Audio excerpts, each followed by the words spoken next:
JSSC CGL परीक्षा के दौरान झारखंड के सभी 24 जिलों में 5.5 घंटे ठप रहेगी इंटरनेट सेवा, आदेश जारी। जेएसएससी सीजीएल परीक्षा से ठीक पहले झारखंड सरकार ने एक आदेश जारी किया है। झारखंड के सभी 24 जिलों में अगले 2 दिन इंटरनेट सेवा बाधित रहेगी। जी हां, सही सुना आपने। जेएसएससी सीजीएल परीक्षा के दौरान समूचे झारखंड में इंटरनेट सेवा बाधित रहेगी। झारखंड के सभी 24 जिलों में जेएसएससी की ओर से 21 और 22 सितंबर यानी कि आज और कल Jharkhand general graduate level combined competitive examination 2023 का आयोजन किया जा रहा है। इसमें 6,40,000 से अधिक अभ्यर्थियों के शामिल होने की उम्मीद है। इसके लिए 823 परीक्षा केंद्र बनाए गए हैं। झारखंड सरकार के गृह, कारा एवं आपदा प्रबंधन विभाग ने 20 सितंबर की रात को जो आदेश जारी किया है उसमें कहा गया है कि फ्री, फेयर और ट्रांसपेरेंट ढंग से परीक्षा संपन्न कराने के उद्देश्य से सरकार ने जेएसएससी सीजीएल परीक्षा के दौरान इंटरनेट सेवा को बाधित करने का फैसला किया है, ताकि मेधावी विद्यार्थी को कुछ जालसाज लोगों की जालसाजी का शिकार न होना पड़े। इस आदेश में यह भी कहा गया है कि ऐसा देखा गया है कि कुछ अवांछित तत्व फेसबुक, व्हाट्सएप, ट्विटर, टेलीग्राम और यूट्यूब जैसे मोबाइल एप्लीकेशन के जरिए गलत कार्यों को अंजाम देते हैं। ये सारी चीजें इंटरनेट या वाईफाई से चलती है। इसलिए सरकार ने परीक्षा की अवधि के दौरान सुबह 8 बजे से दोपहर 1:30 बजे तक इंटरनेट सेवा को बाधित रखने का आदेश जारी किया है, जो अगले 2 दिनों तक जारी रहेगा। हेमंत कैबिनेट की बड़ी घोषणा, 36 प्रस्तावों पर लगाई मुहर। पेंशनधारी और सरकारी कर्मियों का बढ़ा महंगाई भत्ता, किसानों को मिलेगा बोनस, जल सहियाओं को मिलेगा स्मार्टफोन। मुख्यमंत्री हेमंत सोरेन की अध्यक्षता में शुक्रवार को हुई कैबिनेट की बैठक में कुल 36 प्रस्तावों पर मुहर लगी है। कैबिनेट ने राज्य सरकार के अधीन कार्यरत पेंशनधारी और सरकारी कर्मचारियों को बड़ी सौगात दी है। इन कर्मियों के महंगाई भत्ता को बढ़ाने की कैबिनेट ने स्वीकृति दे दी है। पुनरीक्षित पेंशन और पारिवारिक पेंशन भोगी डीए 234% से बढ़ाकर 239 किया गया है। वही राज्य कर्मियों का डीए 427% से बढ़ाकर 443% किया गया है। सभी सरकारी कर्मियों का बढ़ा हुआ महंगाई भत्ता 1 जनवरी 2024 से ही प्रभावी होगा। कैबिनेट सचिव वंदना दादिल ने यह जानकारी दी है। कैबिनेट के अन्य फैसले की बात करें तो सरकार ने संविदा कर्मियों की संविदा राशि बढ़ाने की भी घोषणा कर दी है। साथ ही राज्य के किसानों से धान अधिप्राप्ति के लिए 100 रुपए प्रति क्विंटल अधिक बोनस राशि देने का निर्णय लिया गया है। इस साल 6 लाख मीट्रिक टन अधिप्राप्ति का लक्ष्य रखा गया है। वित्त वर्ष 2024-25 में धान का न्यूनतम समर्थन मूल्य साधारण धान के लिए 2300 रुपए प्रति क्विंटल और इससे ऊपर धान के लिए 2320 रुपए प्रति क्विंटल रखा गया है। इसमें 100 रुपया बोनस मिलेगा। साथ ही 29,604 जल सहिया को डीबीटी के माध्यम से 12,000 लागत की स्मार्टफोन देने की स्वीकृति दी गई है। इसमें 34 करोड़ 40 लाख रुपए खर्च आएगा। वही राज्य के कामगारों की अब सरकारी योजना के लाभ के लिए स्वघोषणा प्रमाणिक प्रमाण पत्र से ही लाभ मिल जाएगा। इसके अलावा भी कैबिनेट की बैठक में कई अन्य महत्वपूर्ण प्रस्तावों पर मुहर लगाई गई है। हेमंत कैबिनेट की बैठक में इन प्रस्तावों को भी मिली मंजूरी। मुख्यमंत्री हेमंत सोरेन की अध्यक्षता में शुक्रवार को 36 प्रस्तावों को पारित किया गया है, जिसमें इन महत्वपूर्ण प्रस्तावों पर भी मुहर लगी है। जिसमें मयूराक्षी नदी पर पुल निर्माण के लिए करीब 241 करोड़ की प्रशासनिक स्वीकृति दी गई है। वही ध्रुवापथ सुदृढ़ीकरण के लिए राशि स्वीकृत की गई है। वही बिरसा मुंडा एयरपोर्ट से चंदा घासी रिंग रोड के निर्माण एवं भूमि अधिग्रहण के लिए 280 करोड़ की संशोधित प्रशासनिक स्वीकृति दी गई है। इसी तरह झारखंड पशुपालन सेवा नियमावली में संशोधन की स्वीकृति दी गई है।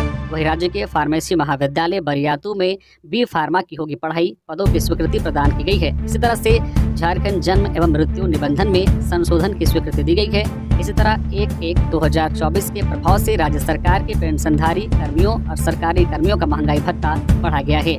वही किसानों से धान खरीद अधिप्राप्ति के लिए राज्य सरकार की ओर से दी जाने वाली 100 रुपए प्रति क्विंटल बोनस की राशि के लिए 60 करोड़ की स्वीकृति दी गई है। वही इसके साथ ही भवन एवं कामगार निबंधन नियमावली 2006 में संशोधन की स्वीकृति दी गई है। इसके साथ ही कैबिनेट की बैठक में कई अन्य प्रस्तावों को भी मंजूरी मिली है।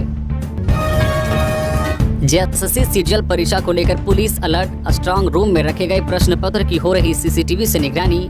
झारखंड में 21 और 22 सितंबर यानी कि आज और कल राज्य के कुल 823 केंद्रों पर जेएसएससी सीजीएल परीक्षा होनी है। इस दौरान किसी भी हाल में प्रश्न पत्र लीक ना हो, इसको ध्यान में रखते हुए पुलिस के स्तर पर विशेष तैयारी की गई है। डीजीपी अनुराग गुप्ता ने कदाचार मुक्त परीक्षा के सफल संचालन के लिए सभी जिलों के एसपी को आदेश जारी किया है। जिला स्तर पर प्रश्न पत्रों को सुरक्षित रखने के लिए बनाए गए स्ट्रांग रूम के बाहर सीसीटीवी से मॉनिटरिंग के आदेश दिए गए हैं। जिन वाहनों से प्रश्न पत्रों को परीक्षा केंद्र तक पहुंचाया जाएगा उसकी मॉनिटरिंग जीपीएस के जरिए की जाएगी। दरअसल पिछले दिनों मुख्यमंत्री हेमंत सोरेन ने परीक्षा के निष्पक्ष और सफल संचालन को लेकर एक बैठक की थी। इसी आलोक में पुलिस के स्तर पर विशेष तैयारी की गई है। जेएसएससी की स्नातक संयुक्त प्रवेश परीक्षा रांची जिले के 131 केंद्रों पर आज से झारखंड कर्मचारी चयन आयोग जेएसएससी की ओर से सामान्य स्नातक योग्यताधारी संयुक्त प्रवेश प्रतियोगिता परीक्षा 21 और 22 सितंबर को ली जाएगी। परीक्षा रांची जिले के 131 केंद्रों पर 3 पालियों में होगी। कदाचार मुक्त परीक्षा के लिए जिला प्रशासन ने तैयारी पूरी कर ली है। परीक्षा केंद्रों पर पर्याप्त संख्या में दंडाधिकारियों और सुरक्षा बलों की प्रतिनियुक्ति रहेगी। सभी परीक्षा केंद्रों के 200 मीटर के दायरे में निषेधाज्ञा लागू कर दी गई है। इस दौरान 5 या 5 से अधिक लोगों के एक स्थान पर जमा होने, ध्वनि विस्तारक यंत्र के इस्तेमाल करने, किसी प्रकार का अस्त्र शस्त्र लेकर चलने, बैठक या आम सभा करने पर रोक लगा दी गई है। निषेधाज्ञा 21 और 22 सितंबर की सुबह 5 बजे से रात 8:30 बजे तक लागू रहेगी। इसी तरह से अन्य जिलों में भी परीक्षा को लेकर तैयारी पूरी कर ली गई है। मुख्यमंत्री हेमंत सोरेन से मिला झारखंड सचिवालय सेवा संघ का प्रतिनिधिमंडल, अपनी मांगों को लेकर सौंपा ज्ञापन। मुख्यमंत्री हेमंत सोरेन से शुक्रवार को झारखंड मंत्रालय में झारखंड सचिवालय सेवा संघ के एक प्रतिनिधिमंडल ने मुलाकात की। इस अवसर पर मुख्यमंत्री को प्रतिनिधिमंडल के सदस्यों ने झारखंड सचिवालय सेवा संघ की लंबित मांगों से संबंधित एक ज्ञापन सौंपा। मुख्यमंत्री हेमंत सोरेन ने प्रतिनिधिमंडल के सदस्यों को भरोसा दिलाया है कि राज्य सरकार द्वारा उनकी मांगों पर सहानुभूतिपूर्वक यथोचित विचार किया जाएगा। इस अवसर पर झारखंड सचिवालय सेवा संघ के महासचिव सिद्धार्थ शंकर बेशरा, संयुक्त सचिव श्री इरशाद आलम एवं श्री उमाशंकर मुंडा शामिल थे। उत्पाद सिपाही बहाली दौड़ में एक और मौत। दौड़ने के बाद गिरिडीह के विरंची की फूलने लगी सांस, प्रशासन ने पहुंचाया अस्पताल, डॉक्टर ने बताया मृत। गिरिडीह में उत्पाद सिपाही बहाली दौड़ में एक और अभ्यर्थी की मौत हो गई है। वहीं 6 अन्य उम्मीदवारों का सदर अस्पताल में इलाज चल रहा है।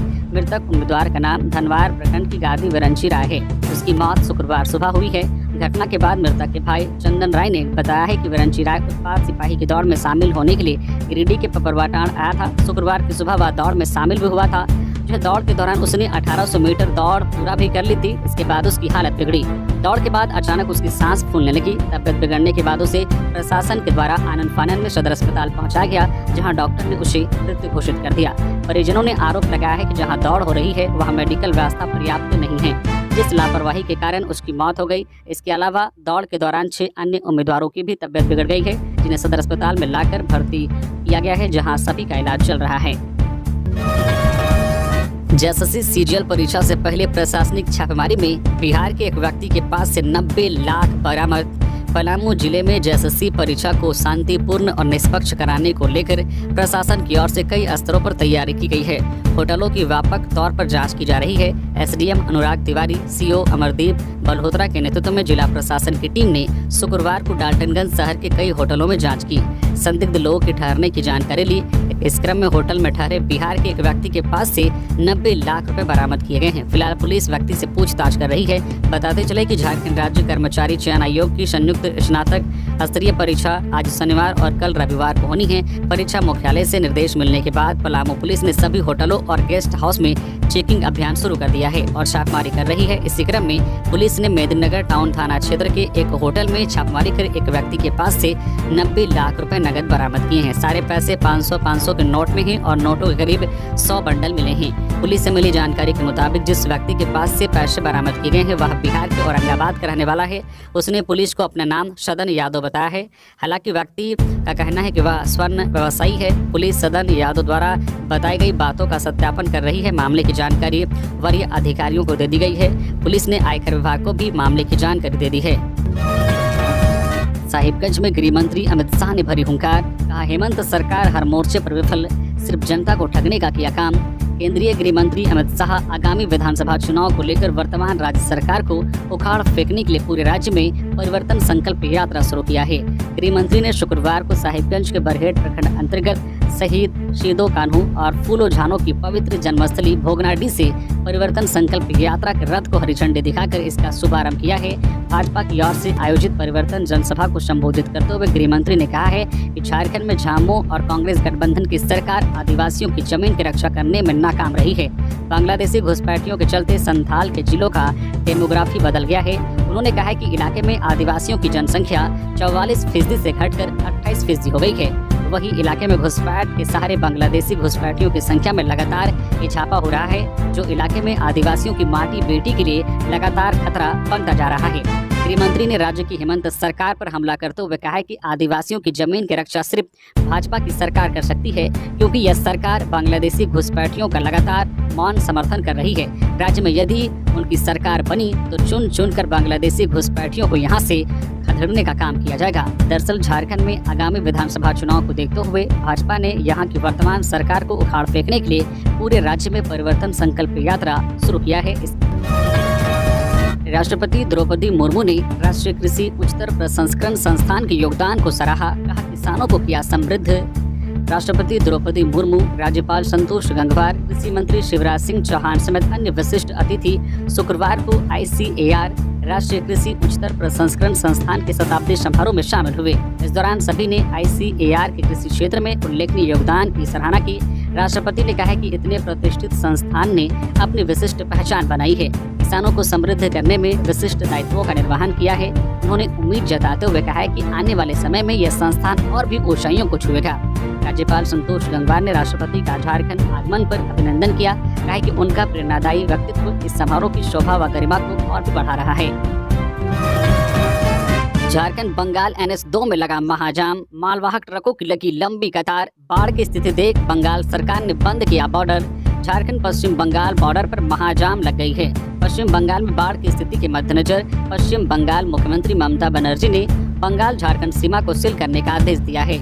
यह बॉर्डर 3 दिनों के लिए सील रहेगा। इस आदेश के बाद कुल्टी थाना के चौरंगी चौकी की पुलिस और कुल्टी ट्रैफिक पुलिस ने झारखंड से बंगाल की ओर आने वाले सभी मालवाहक वाहनों को रोकते हुए उन्हें वापस झारखंड की ओर मोड़ दिया है। कहा जा रहा है कि मैथन डैम और पंचित डैम से पानी छोड़े जाने के बाद पश्चिम बंगाल में बाढ़ की स्थिति बन गई है, जिस वजह से बंगाल सरकार ने अपने अधिकारियों को सख्त निर्देश दिया है कि किसी भी तरह के झारखंड से आने वाली मालवाहक वाहन को बंगाल में प्रवेश नहीं होने दे, जिसकी वजह से वाहन चालकों के बीच अफरा तफरी मच गई है। वही बॉर्डर सील किए जाने से झारखंड की तरफ मैथन OP अंतर्गत झारखंड बंगाल बॉर्डर जो है डुबोडी चौक पोस्ट के समीप वाहनों की लंबी कतार लग गई है। हालांकि बंगाल से आने वाले वाहन चालकों को कोई परेशानी नहीं हो रही है। झारखंड से आने वाले वाहनों को बंगाल में प्रवेश नहीं दिया जा रहा है, जिससे उन्हें काफी कठिनाइयों का सामना करना पड़ रहा है। वहीं निरसा के BDO इंद्रलाल ओहदार ने स्थिति का जायजा लिया और कहा कि पश्चिम बंगाल सरकार से बात की जा रही है। उम्मीद है जल्द ही इस समस्या का समाधान हो जाएगा। रक्षा मंत्री राजनाथ सिंह आज आएंगे झारखंड। रक्षा मंत्री राजनाथ सिंह हजारीबाग प्रमंडल परिवर्तन यात्रा का शुभारंभ आज 21 सितंबर को करेंगे। वे सुबह 9:30 बजे विशेष विमान से रांची आएंगे, वहां से इटखोरी के लिए प्रस्थान करेंगे। वे भद्रकाली मंदिर में पूजा अर्चना करेंगे। इसके बाद वहां से इटखोरी हाई स्कूल मैदान के लिए रवाना होंगे।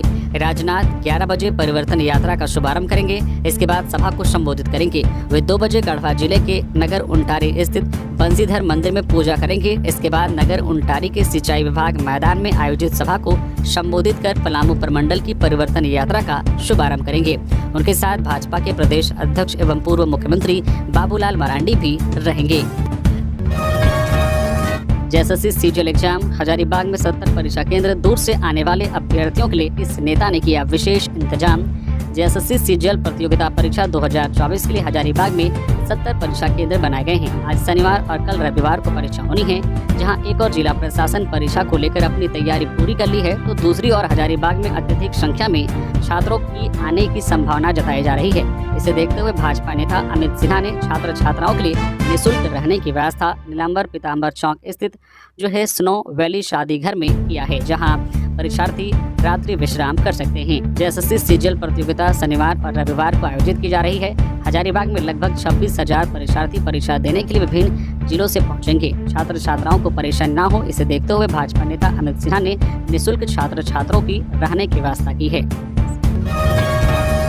23 सितंबर को प्रोजेक्ट भवन का घेराव करेगा कार्मिक संघ, जाने क्या है उनकी मांग। झारखंड ऊर्जा विकास संघ की बैठक सूर्य मंदिर परिसर बुंडू के समक्ष हुई। बैठक में संघ के केंद्रीय अध्यक्ष अजय राय मुख्य अतिथि के रूप में शामिल हुए। मौके पर उन्होंने कहा कि अपने 6 सूत्री मांगों को लेकर 23 सितंबर को कार्मिक संघ मुख्यमंत्री कार्यालय प्रोजेक्ट भवन का घेराव करेगी। झारखंड ऊर्जा विकास संघ ने एजेंसी व्यवस्था रद्द करने, पारा शिक्षकों के तर्ज पर 60 वर्षों का अनुबंध करते हुए 10 वर्ष वालों की सेवा नियमित करने, होमगार्ड के समान वेतन देने, एरियर घोटालेबाजों के लिए उच्च स्तरीय कमेटी बनाने सहित समान कार्य का समान वेतन देने की मांग की है।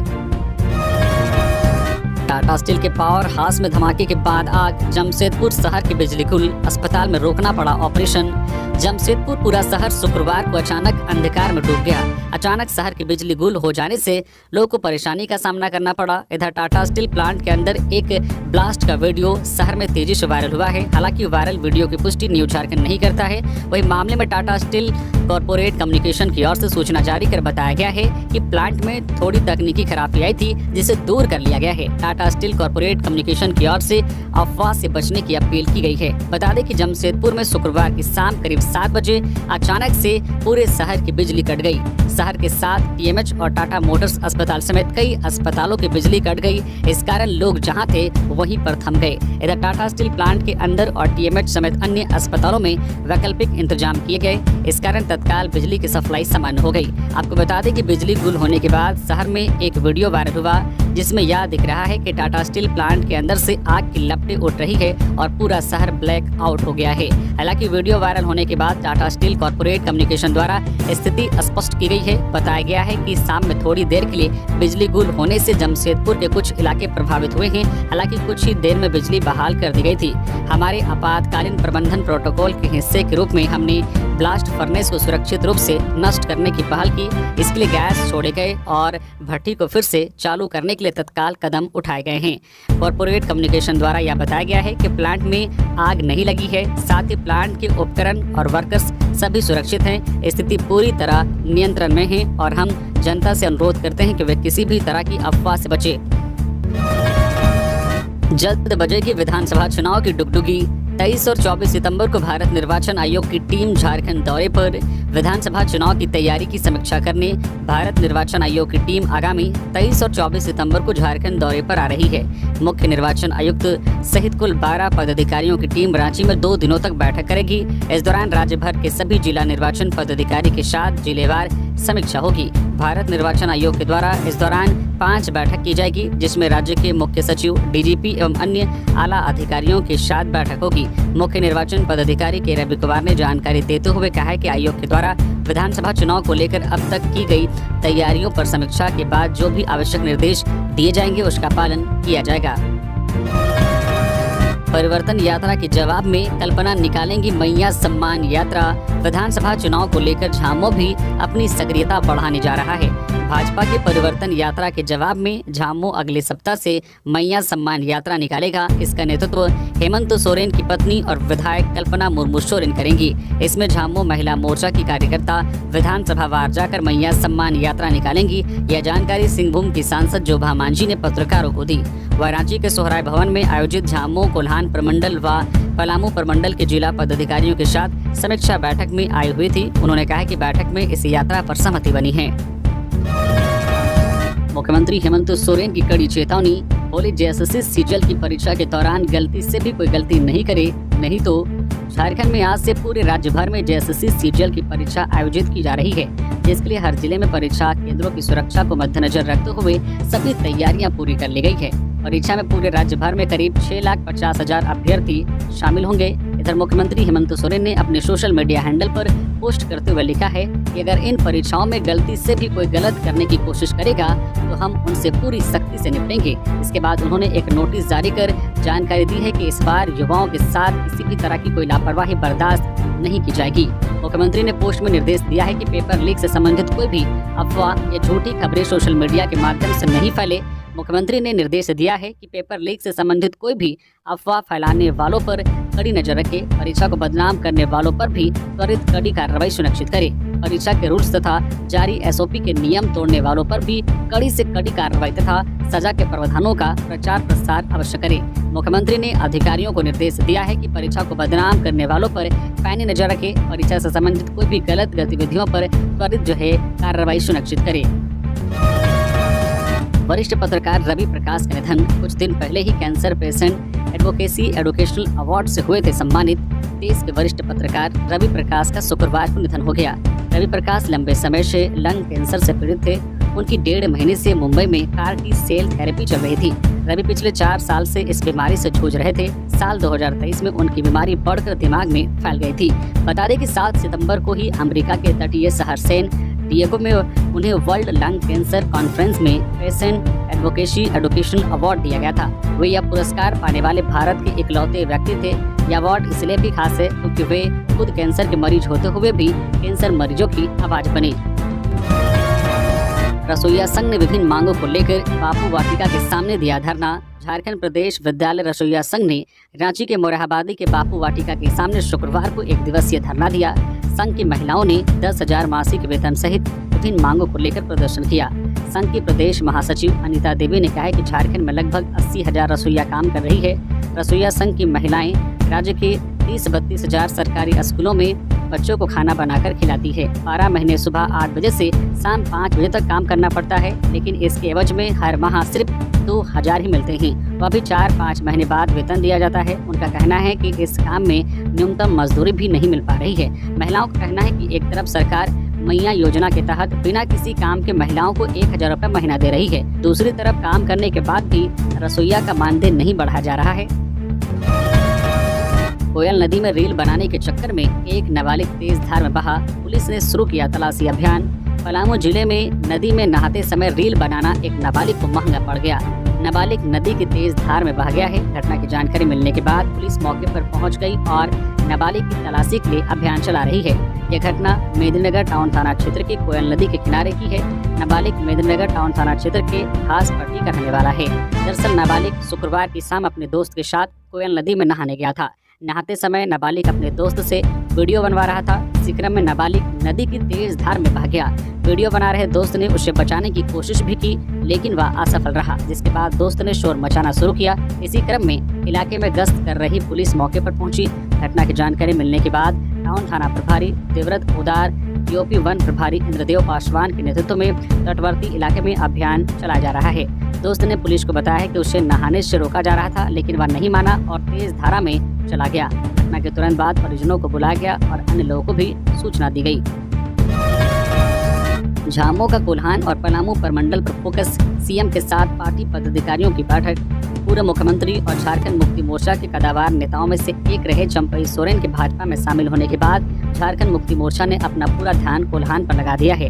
यही वजह है कि पिछले दिनों अपने आवास पर सरायकेला खारसमा के पार्टी पदाधिकारियों के साथ बैठक करने वाले पार्टी के कार्यकारी अध्यक्ष एवं मुख्यमंत्री हेमंत सोरेन ने शुक्रवार को सोहराई भवन में कोल्हान और पलामू प्रमंडल के सभी जिलों के प्रखंड स्तर तक के पदाधिकारी के साथ बैठक की। विधानसभा चुनाव की तैयारी को केंद्र में रखकर बुलाई गई इस बैठक में मंत्री दीपक बिरुवा, मंत्री रामदास सोरेन, सांसद जोबा मांझी, विधायक दशरथ गागराई, समीर मोहंती भी शामिल हुए। वैसे तो बैठक 2 प्रमंडलों की थी, लेकिन सर्वाधिक उपस्थिति कोल्हान प्रमंडल की ही दिखी। इस बैठक के बाद मुख्यमंत्री हेमंत सोरेन ने तो मीडिया से बात नहीं की, लेकिन उनके कैबिनेट सहयोगी मंत्री दीपक बिरुवा ने कहा है कि मुख्यमंत्री ने सभी को विधानसभा चुनाव की तैयारियों में युद्ध स्तर पर जुट जाने का आह्वान किया है। धनबाद में CR को ग्रामीणों ने घेर कर मार डाला। वन विभाग माइकिंग कर लोगों को कर रहा अलर्ट। धनबाद जिले के बरवाडा थाना क्षेत्र के कुरमिडी और कोरियाटांड़ गांव में CRO का आतंक जारी है। पिछले दिनों CR ने 9 लोगों के ऊपर हमला कर दिया था, जिसके बाद इलाके में दहशत कायम है और ग्रामीण हाथों में लाठी डंडे और टॉर्च लेकर पहरेदारी करने को विवश हैं। इसी क्रम में कोरियाटांड़ में गुरुवार की रात एक CR गाँव में घुस आया, जिसके बाद ग्रामीणों ने डर के मारे CR को घेर कर लाठी डंडे से पीट कर मार डाला। घटना की सूचना मिलने के बाद वन विभाग की टीम मौके पर पहुंची। वहीं दूसरी ओर वन विभाग की टीम रात्रि में गांव में माइकिंग के जरिए घरों में रहने और बच्चों का विशेष ख्याल रखने की अपील कर रही है। वन विभाग के पदाधिकारी लोगों से सियार से दूर रहने और रात्रि में घर से नहीं निकलने की अपील कर रहे हैं। इधर ग्रामीणों के मुताबिक करीब 1 दर्जन सियार गांव के आसपास झाड़ियों में छिपे हैं। सियार के हमले के बाद गांव में दहशत का माहौल है। गांव में सन्नाटा पसरा हुआ है। गांव के लोग रात्रि में पहरेदारी कर रहे हैं। साथ ही वन विभाग की टीम भी रात्रि में पेट्रोलिंग कर रही है। पत्रकार रवि प्रकाश के निधन पर मुख्यमंत्री हेमंत सोरेन ने जताया शोक। बोले, आप बहुत याद आएंगे। वरिष्ठ पत्रकार रवि प्रकाश का शुक्रवार को निधन हो गया। उनके निधन पर सीएम हेमंत सोरेन ने शोक जताया है। उन्होंने सोशल मीडिया हैंडल से उनकी तस्वीर साझा की है और कहा है कि जिंदा दिल इंसान हमेशा अमर रहते हैं। आप बहुत याद आएंगे रवि भाई। बता दें कि रवि प्रकाश लंबे समय से लंग कैंसर से पीड़ित थे। उनकी 1.5 महीने से मुंबई में RT सेल थेरेपी चल रही थी। रवि पिछले 4 साल से इस बीमारी से जूझ रहे थे। साल 2023 में उनकी बीमारी बढ़कर दिमाग में फैल गई थी। झारखंड हाईकोर्ट ने बांग्लादेशी घुसपैठ पर सुनवाई पूरी की। अपने फैसले को रखा सुरक्षित। झारखंड के एक्टिंग चीफ जस्टिस SN प्रसाद और जस्टिस KK राय की खंडपीठ में राज्य के संथाल परगना क्षेत्र में बांग्लादेशी घुसपैठ पर रोकथाम लगाने की मांग वाली याचिका पर सुनवाई हुई। सभी पक्षों को सुनने के बाद अदालत ने अपना फैसला सुरक्षित रख लिया है। मनरेगा घोटाले मामले में निलंबित IAS पूजा सिंघल की जमानत पर सुनवाई पूरी। फैसला सुरक्षित। मनरेगा घोटाला मामले में निलंबित IAS पूजा सिंघल की जमानत याचिका पर PMLA कोर्ट में सभी पक्षों की सुनवाई पूरी हो गई है। इसके बाद कोर्ट ने मामले में फैसला सुरक्षित रखा है। कोर्ट 27 सितंबर को अपना फैसला सुनाएगी। झारखंड विधानसभा चुनाव से पहले अमित शाह ने खेला OBC कार्ड। जेएमएम कांग्रेस पर बरसे। झारखंड विधानसभा चुनाव से पहले केंद्रीय गृह मंत्री अमित शाह शुक्रवार को झारखंड पहुंचे। साहिबगंज और गिरिडीह जिले में उन्होंने झारखंड मुक्ति मोर्चा और कांग्रेस पार्टी के साथ साथ लालू प्रसाद यादव की पार्टी की भी जमकर आलोचना की। अमित शाह ने गिरिडीह के जमुआ स्थित झारखंडी धाम मैदान में अन्य पिछड़ा वर्ग OBC कार्ड खेला। अमित शाह ने कांग्रेस को OBC विरोधी पार्टी करार दिया। कहा कि यह पार्टी हमेशा से OBC विरोधी रही है। अमित शाह ने कहा कि इस कांग्रेस पार्टी ने 70 साल तक OBC कमीशन को संवैधानिक मान्यता नहीं दी। वर्ष 2014 में जब केंद्र में नरेंद्र मोदी की सरकार बनी तो OBC कमीशन को संवैधानिक मान्यता मिली। मोदी सरकार ने 16 जातियों को पिछड़ी जातियों में जोड़ा। इसके साथ MBBS के दाखिले में पहली बार स्टूडेंट्स को 27% आरक्षण मिला। यह मोदी सरकार की देन है। अमित शाह ने कहा है कि केंद्रीय विद्यालय, नवोदय विद्यालय और सैनिक स्कूल में OBC को 27% आरक्षण मोदी सरकार ने दिया। उन्होंने हेमंत सोरेन सरकार को युवाओं को रोजगार के नाम पर दौड़ा कर मौत के घाट उतारने का भी आरोप लगाया। कहा कि उन्होंने चुनाव से पहले बेरोजगारी भत्ता देने का वादा किया था। 5 लाख लोगों को रोजगार का वादा किया था। किसी को कुछ नहीं मिला। वह अपने सारे वादे भूल गए। झारखंड विधानसभा चुनाव से पहले हजारीबाग में भाकपा माओवादियों ने चिपकाया पोस्टर। लोग को दी ये चेतावनी। झारखंड विधानसभा चुनाव को लेकर एक और जहां राजनीतिक दलों की सक्रियता बढ़ गई है तो वहीं दूसरी तरफ भाकपा माओवादियों की भी गतिविधियां बढ़ चुकी है। वे तरह तरह के हथकंडे अपनाकर लोगों में दहशत फैलाने का काम कर रहे हैं। यही वजह है कि बड़कागांव थाना क्षेत्र के गांव जो तलशवार स्थित उत्क्रमित मध्य विद्यालय में भाकपा माओवादियों ने पोस्टर चिपकाकर चेतावनी दी है। जो है इसके बाद से आसपास के क्षेत्रों में भय का माहौल है। साटे गए पोस्टर में लिखा गया है कि भाकपा माओवादियों के स्थापना के NGGT 20वीं वर्षगांठ पर 21 से 27 सितंबर 2024 तक क्रांतिकारी जज्बा एवं राजनीतिक उत्साह का पालन करने की चेतावनी दी गई है। पोस्टर में जनमुक्ति छापामार सेवा में भर्ती की बात लिखी गई है। साथ ही पुलिस मुखबिर SPओं को मौत की सजा देने का